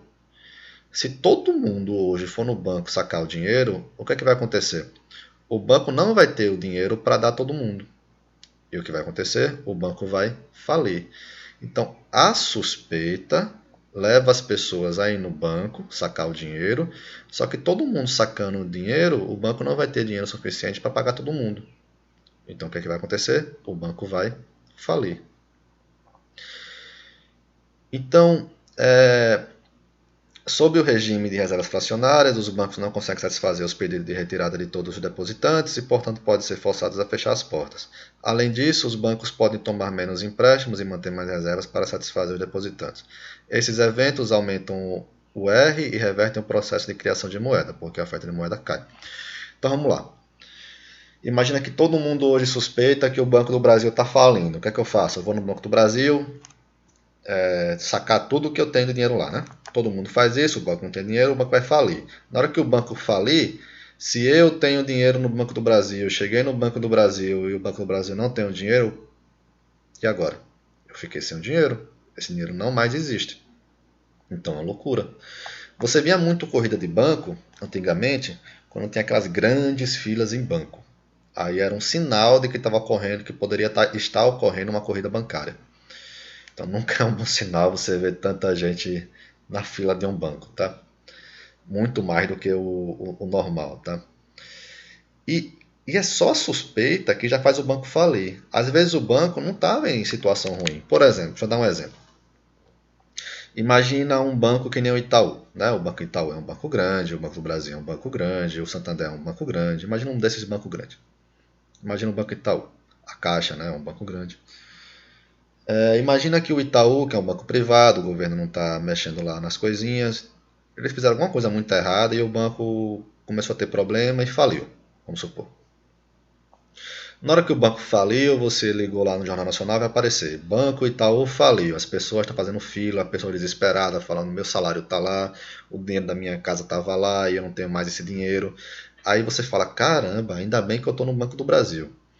Aí você sai de casa, vira pro vizinho, o vizinho era do Banco Itaú. Conversa com ele, o cara fala: rapaz, eu tô desesperado. Eu perdi o dinheiro, total, eu não tenho mais dinheiro nenhum. Aí você fala: caramba, isso aconteceu com ele. Ele estava num banco grande. Será que o Banco do Brasil é confiável mesmo? Será que o Banco Santander é confiável mesmo? Será que a Caixa é confiável mesmo? Será que o Banco Inter é confiável? Será que o Nubank é confiável? Será que qualquer banco é confiável? Você fala: rapaz, eu não vou correr o risco que ele correu, não. Eu vou lá tirar o dinheiro. Só que além de você, tem uma galera pensando que nem você. Aí vai todo mundo no Banco do Brasil sacar dinheiro. Vai todo mundo no Santander sacar dinheiro. E o que isso vai acontecer? Mesmo que o banco não tenha dificuldade, a gente sabe que ele só segura uma parte do seu dinheiro. Na hora que todo mundo vai lá sacar dinheiro, o banco fale. Não tem jeito. Se todo mundo, todo depositante do Banco do Brasil, do Itaú ou do Santander for no banco sacar todo o dinheiro hoje, o banco vai falir. Tudo bem? Então acontece uma corrida bancária. Então só a suspeita já é suficiente para arrebentar essa economia. Tá? Pessoal, eu queria falar algumas coisas de corrida bancária. Uma das coisas é só uma curiosidade. Tem um seriado que ele é excepcional. Esse seriado é fantástico. É chamado Years and Years. É tipo anos e anos. É da Inglaterra, é da BBC, não sei onde passou, aqui foi na HBO. E tem alguns episódios desse seriado que ele fala sobre a corrida bancária. E é fantástico o seriado, fantástico. Você vê a situação da pessoa, vê o desespero. E é exatamente o que eu acho que poderia acontecer numa situação dessa, tá? Graças a Deus a gente não chegou a ver nenhuma crise bancária no Brasil recentemente. E tomara que nunca veja. Eu acho até que eles comentam da crise da Argentina nesse seriado. Tem alguns anos que eu assisti, mas eu lembrei dele e eu achei... E é muito fantástico, tá? É muito bom esse seriado. Fala sobre muitas coisas, imigração. Uma outra coisa é que no Brasil existe o FGC. Eu não sei se vocês já ouviram falar. Isso aqui se chama Fundo Garantidor de Créditos. O que é isso? O FGC é uma ONG, né? Acho que até ONG, não sei como é que eles se chamam. Sem fim lucrativo, que fala o seguinte: olha, eu garanto o seu crédito e você me dá 0,01% no seu depósito. O que é isso? Cadê? É o seguinte: você comprou um investimento, um CDB, um título público. Aí você, quando está lá comprando no aplicativo do seu banco, o investimento, aparece um ticketzinho lá. Na hora que você colocou a setinha em cima do ticketzinho, aparece FGC, Fundo Garantidor de Créditos. E você fica muito mais confiante que você realmente vai receber aquele dinheiro de volta. Por que isso? O que é o FGC? Imagina que você tem 10 mil reais. e você quer comprar um CDB, que é um empréstimo, né? Você empresta 10 mil reais para o banco fazer o que ele quiser, e em troca o banco vai te pagar daqui a um tempo 10 mil mais uma taxa de juros, não é isso? Na hora que aparece aquele FGC ali, significa o seguinte: até 250 mil reais, primeiro, né? Daqueles 10 mil, 0,01%, ou seja, um valorzinho pequeno, o banco vai dar para esse fundo aqui, FGC, emprestado. Emprestado não, desculpa, vai pagar para esse fundo aqui, tá? É um recolhimento. E por que o banco paga 0,01% para o FGC e por que isso é importante para uma economia? Porque o FGC, até 250 mil reais por CPF e por instituição, ele garante esse dinheiro de volta. O que significa? Imagina que eu peguei 10 mil reais e emprestei para o Itaú. E estava lá, FGC. O Itaú amanhã faliu. Ou o Santander, ou o Banco do Brasil, qualquer banco, faliu. Se esses 10 mil reais tinham o ticketzinho lá FGC, significa que o FGC vai me devolver esses 10 mil reais de volta. Tá? Mesmo se o Banco do Brasil falir, mesmo se o Itaú falir, mesmo se o Santander falir, mesmo que o Banco Nubank falir, se aqueles 10 mil reais eu emprestei para o Nubank faliu amanhã, mas tinha lá FGC, o FGC me devolve os 10 mil reais. Então é uma garantia para você. Você fica muito mais seguro de emprestar esse dinheiro para o banco. Então, por exemplo, isso aqui evita muito de você, por exemplo, guardar dinheiro embaixo do colchão. Já que se você colocar no banco depositando investimento com FGC, você vai ter o dinheiro de volta.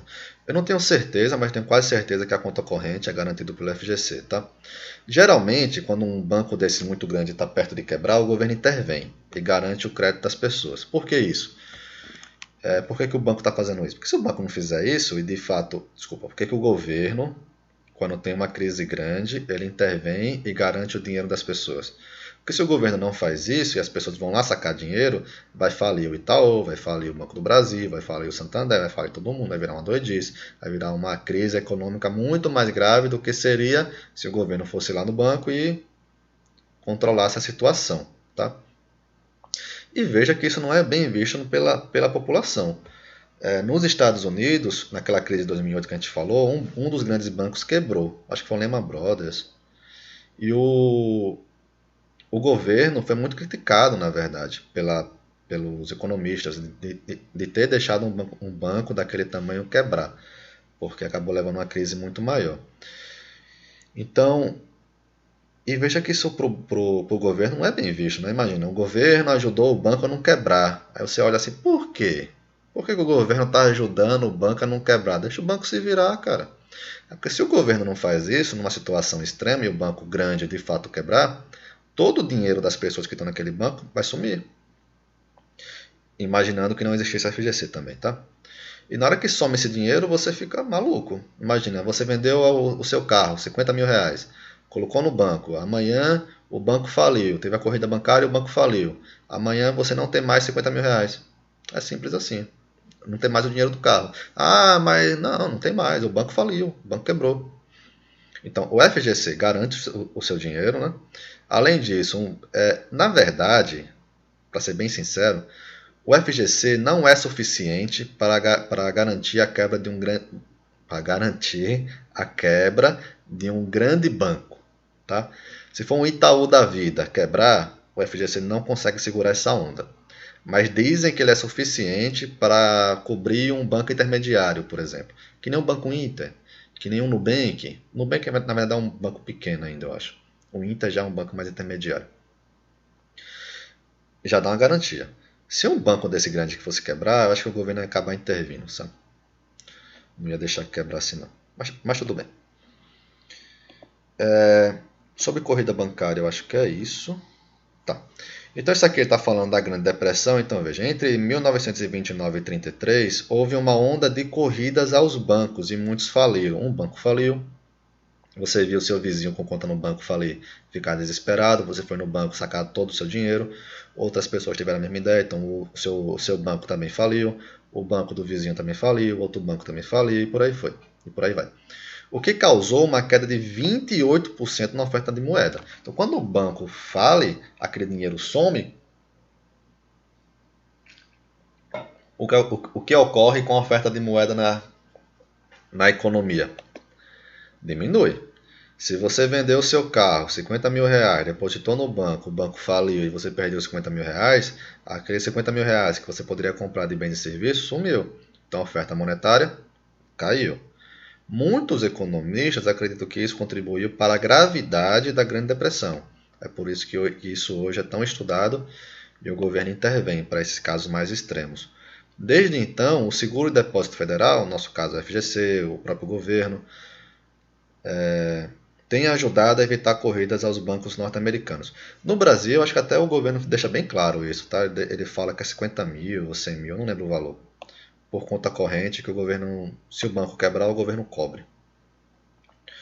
Contudo, no Reino Unido, o Northern Rock Bank experimentou em 2007 essa clássica corrida bancária. Então veja, 2007, bem recente, né?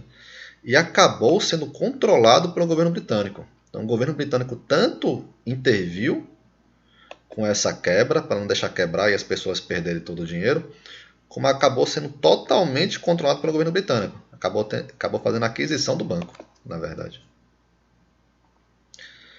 A taxa de fundos federais. Isso aqui a gente já falou, né? Isso daqui, na verdade, seria até interessante, mas a gente não vai falar na aula de hoje, não. Lembra a nossa demanda e oferta, né? Demanda e oferta do nosso primeira parte do curso? A gente viu com mercadoria, bem de serviço, né? Também poderia fazer aquele tipo de análise, ele vale para todos os mercados. Aqui, por exemplo, é um outro tipo de mercado que também vale a mesma análise.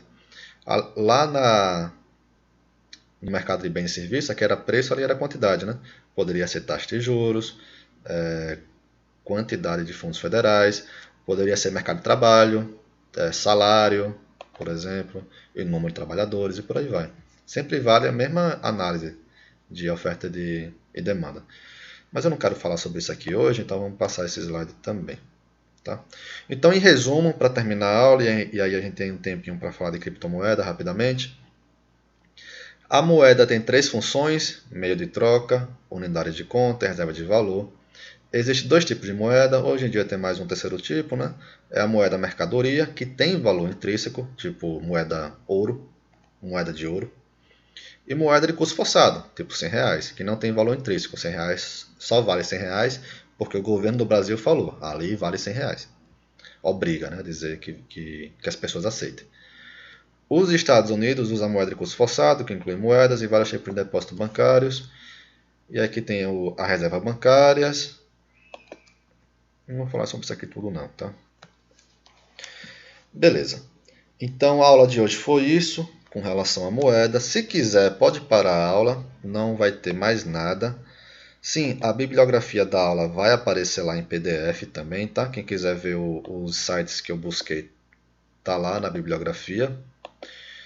Tá, então quem quiser já pode dar o pause aqui, encerra a aula. O conteúdo da aula é isso daí, tá? Quem quiser ficar, escutar um pouquinho sobre criptomoedas, eu queria falar algumas coisas. Então, a criptomoeda é um terceiro tipo de moeda. Eu estou falando isso porque a gente escuta falar tanto de criptomoeda hoje, né? É um assunto que está muito quente, né? As pessoas gostam de ouvir e entender. O que é isso? O que é criptomoeda? Então, primeiro, né? A criptomoeda é uma loucura. É uma loucura do tipo... É uma moeda que por algum motivo existiu e o pessoal existe e usa hoje, sabe? É um negócio de um cara de computação, que é esse Satoshi Nakamoto aqui, inventou. Ele falou, olha, se você resolver uns probleminhas lá de computação, se você conseguir resolver, você ganha uma moeda ali, uma criptomoeda. Isso tem valor? Não, é uma brincadeira. Uma brincadeira que ele fez, isso em 2009.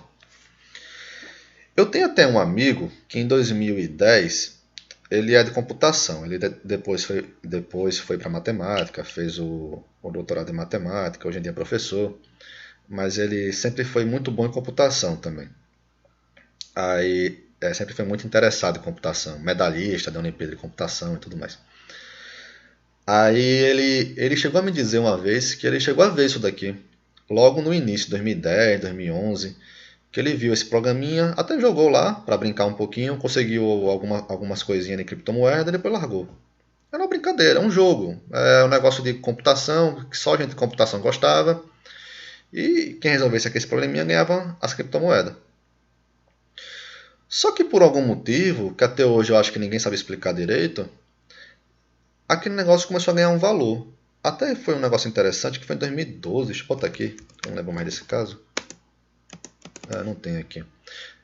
Eu acho que foi em 2012, 2011, que foi um negócio que foi muito extraordinário, porque umas pessoas em Nova York, se eu não me engano, conseguiram comprar uma pizza com criptomoeda. Então veja como o negócio era bizarro, né? Uma galerinha ali se juntou numa brincadeira, que era para ganhar essas criptomoedas, conseguiram as criptomoedas e um monte de criptomoeda foi utilizada para comprar uma pizza. Um cara de uma pizzaria falou, eu vendo a minha pizza por criptomoeda. Isso foi a primeira vez que a criptomoeda teve um valor real mesmo, de valer alguma coisa. E foi um monte de criptomoeda para comprar aquela pizza. Tá? E com o tempo, a brincadeira foi seguindo, o pessoal brincando. Em 2012, eu tive um amigo de graduação, foi 2011, 2012, 2013, por aí. Acho que foi por aí, 2012. Eu tinha um colega de graduação que ele só falava em criptomoeda. Ninguém mais falava sobre isso. Eu só escutava esse cara falando em criptomoeda. Eu não vi em jornal, não vi em lugar nenhum. Eu só via esse cara falando em criptomoeda. Era um amigo meu de graduação. E ele falava da criptomoeda, que um dia pode ser alguma coisa, não sei o que, não sei o que, não sei o que. Só que nem eu e nem mais ninguém do curso levava a sério o que ele falava, na verdade. A gente devia um negócio diferente, né? Beleza, um negócio diferente, mas por que isso vai ter um valor? Ninguém sabia. Eu nem sei, eu perdi o contato com ele, né? Eu nem sei se ele chegou a comprar alguma criptomoeda, tá? Se comprou e segurou, né? Hoje em dia tá rico. Mas foi só uma curiosidade, ele falou, eu ouvi e nunca nem pensei em fazer isso. E por algum motivo o negócio estourou. Olha só. Em 2009 não valia nada do nada. Aqui nem tem os dados, na verdade. A partir do momento começou a valer alguma coisa. E aí já era extraordinário. Começou a crescer. Ficou estabilizado, caiu, cresceu, caiu e cresceu. Em 2017 explodiu. 28 mil. Não valia nada. Nada em 2003. Valia 100 reais, 200 reais. Em 2017 valia 55 mil reais. Uma criptomoeda. Teve a variação, queda de preço. E aqui agora começou a explodir novamente. Chegou a 310 mil reais. Uma criptomoeda. Aí você fala, Renan, por quê? Aí eu falo, então, não sei. É porque é o seguinte, tá? Por que a criptomoeda tem algum valor? Que eu imagino. Tá? Isso aí é Renan imaginando, Renan o que ele já leu, o que eu já li, o que eu imagino, né? Primeiro, existem governos, existem países malucos. Existe país que a oferta monetária cresce, diminui, uma loucura. Muda de moeda, a inflação é muito alta e você não sabe o que é que faz. A gente viu o caso do Zimbábue, né? Que foi inflação de 200 milhões, bilhões, nem sei mais, por cento ao ano, um negócio absurdo. Como é que você guarda dinheiro num país desse? Que amanhã o seu dinheiro não pode valer nada. Ou você compra imóvel, ou você compra algum bem e serviço, ou você compra alguma coisa que você consiga guardar para amanhã, não é isso? Uma das coisas que as pessoas estavam comprando era criptomoeda. Eles falaram, olha, tem essa mercadoria aqui, que é uma loucura, que é uma brincadeira, mas vale alguma coisa. Se eu comprar hoje, talvez eu consiga segurar para amanhã. Né? Então, esse pessoal desses países aqui começou a comprar criptomoeda. Outra coisa, existe o efeito manada. O que é o efeito manada? Começou aqui, né? 3 mil. Aí as pessoas aqui estão ganhando dinheiro. Imagina, esse cara que comprou aqui a 700 reais e vendeu aqui a 6 mil, desculpa, ele aumentou o preço dele, ele aumentou o valor dele em 6 vezes. O cara comprou aqui a 3 mil, vendeu aqui 13 mil, já aumentou o dinheiro dele em 4 vezes. Aí você tem um colega que está comprando criptomoedas, ele está ganhando dinheiro, comprou um carro novo, comprou uma casa nova, está ganhando dinheiro, está ganhando dinheiro. O que é que você faz? Vou entrar também. Na hora que você entra também, aumenta a demanda. Isso é chamado efeito manada. Então isso aqui pode ser efeito manada. Ou seja, várias pessoas entraram no mercado para comprar criptomoeda, porque outras estavam comprando, e por aí vai. Mas veja que logo depois caiu. Isso acontece, tá? Então, quais são os argumentos a favor a comprar criptomoeda? Se você achar que as pessoas vai ter de novo esse efeito manada, continuar tendo e aumentar esse valor, e as pessoas vão comprar, é uma hipótese. Outra coisa, países grandes aceitarem criptomoedas, por exemplo. Se a China chegar um dia e falar, tudo bem vocês usarem criptomoeda para comprar bens e serviços dentro da China. Isso aqui pode explodir. O Brasil, os Estados Unidos e por aí vai. Isso aqui é um mercado pequeno ainda, tá? Não é uma moeda que se compara ao dólar, que se compara ao real, tá? É muito menor esse mercado ainda. Então pode ter muito espaço para subir. Quais são os argumentos contra a compra de criptomoeda? Primeiro, isso aqui é uma brincadeira. Então, da mesma forma que isso aqui começou a ter algum valor e subiu, pode ser que amanhã todo mundo esqueça isso daqui e isso aqui desabe. Tá? É uma brincadeira. Aqui é uma moeda que está sendo utilizada para trocar bens e serviços de um país por outro país. Por exemplo, alguém que mora na China pode estar comprando criptomoeda para ir para os Estados Unidos e trocar por dólar. Mas o próprio dólar já serve como isso, como meio de troca de câmbio, por exemplo. Tá? Então isso pode acontecer. Outro motivo, isso daqui significa o seguinte. Imagina que o Brasil chegue hoje e fala, você pode usar tanto real como criptomoeda para comprar no Magazine Luiza, por exemplo. Então, Magazine Luiza está aceitando a compra de mercadorias e bens e serviços com real e com criptomoeda. Vamos supor, tá? E vamos supor que as pessoas embarquem, todo mundo compra criptomoeda. Então o real deixa de ter o seu valor. Ele vai sendo substituído pela criptomoeda.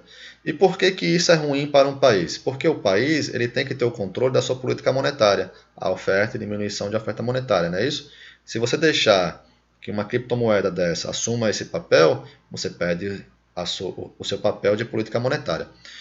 É claro que isso aqui está muito longe para afetar a política monetária do Brasil, muito, muito longe, ou dos Estados Unidos, ou da Europa e por aí vai. Mas se também deixar isso aqui muito solto, isso aqui realmente virasse uma febre entre todo mundo, o que também não deve acontecer, teria esse papel. Então o governo teria que ter essa limitação. Tá? Isso são argumentos que eu pensei, né, agora a favor e contra. Né? Finalmente, Reinan, você compra criptomoeda? Eu nunca pensei em comprar criptomoeda, tá? Nunca. Nunca, desde que eu comecei a estudar economia até hoje, porque eu entendo isso daqui como sendo uma aposta. Renan, mas a Bolsa de Valores não é isso? Não, a Bolsa de Valores é diferente. Por exemplo, quando você compra a ação do Magalu, ou do Itaú, ou do Banco do Brasil, ou da Petrobras, ou da Vale, você pode fazer uma análise fundamentada. Né? Você pode pegar aquelas empresas e falar, olha, aquela empresa vale X, está fazendo os seguintes investimentos, eu acho que amanhã vale 2X. Então as ações vão sair de X para 2X. Então tem alguma coisa por trás, tem fundamento, tem bem serviço sendo produzido, tem uma fábrica, tem pessoas, tem tudo aquilo ali envolvido. A criptomoeda não. A criptomoeda, para dizer que tem algum fundamento, é que hoje existem várias mineradoras de criptomoeda no mundo que todo dia estão catando criptomoedas ali, né? E está colocando oferta monetária. Uma coisa que eu esqueci de falar, que eu falei, mas acabei não falando exatamente o que eu queria falar. Pega um país maluco desse, que a inflação é muito alta, que o governo aumenta e diminui a oferta monetária de forma muito brusca em pouco tempo. Por que as pessoas deixam de usar essa moeda e vão, por exemplo, para uma criptomoeda, ou para o dólar, ou para uma moeda mais estável? Porque, por exemplo, a criptomoeda, a oferta monetária dele não é tão brusca, não aumenta e cai bruscamente. Cada vez que passou o tempo, e isso foi muito inteligente da pessoa que criou a criptomoeda, cada vez fica mais difícil surgir criptomoedas. Então a oferta monetária de criptomoeda está ali aumentando aos poucos, diferente de um país que pode aumentar, dobrar, dividir por 2 amanhã, um país maluco. Tá?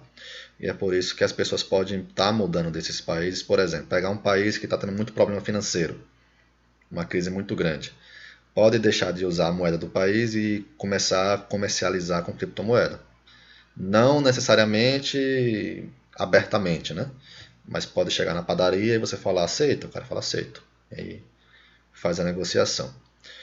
Tá? Pessoal, de criptomoeda eu acho que é isso. Sim, aí deixa eu terminar o que eu estava falando, né? Eu nunca comprei criptomoeda. Não sugeriria ninguém para comprar, porque isso aqui é uma maluquice. Para ser bem sincero, eu acho que tem um bom potencial para subir ainda, tá? porque é um mercado pequeno ainda, talvez vire mais gente comece a aderir. Hoje em dia a gente escuta falar bastante de empresas de mineração de criptomoeda que ficam o dia todo fazendo isso. Então acho que tem um bom potencial para subir ainda, tá? Agora, se vale a pena comprar ou vender isso daqui, aí eu não tenho nem ideia. Isso aqui pode... Aqui, ó. Deixa eu deixar bem claro isso daqui. Em novembro eu dei uma aula de introdução à economia. Vocês podem ver lá na playlist, né, do semestre passado. E estava valendo mais ou menos isso daqui, R$ 90 a criptomoeda. Aí eu falei, olha, isso daqui pode estourar, amanhã pode valer muito mais do que isso, dobrar, o valor pode desabar, valer metade do que está valendo. Está valendo 3 vezes mais ou menos, né? Do que eu falei. Mesma coisa aqui. Isso aqui pode dobrar, pode triplicar, pode ficar 10 vezes maior, ou pode desabar. Eu não recomendo a compra de criptomoeda por causa disso. Eu prefiro muito mais ação, que é um negócio fundamentado, que tem empresa por trás, que você vê as pessoas, que você tem o balanço, por exemplo, do que esse ativo aqui, que é uma loucura. Isso aqui eu não sei, vai subir amanhã, vai cair. Ah, tem gente que fala que vai subir por causa disso, tem gente que fala que vai cair por causa disso. Aí fica a critério de cada um, o que você acredita, e se vale a pena ou não, tá?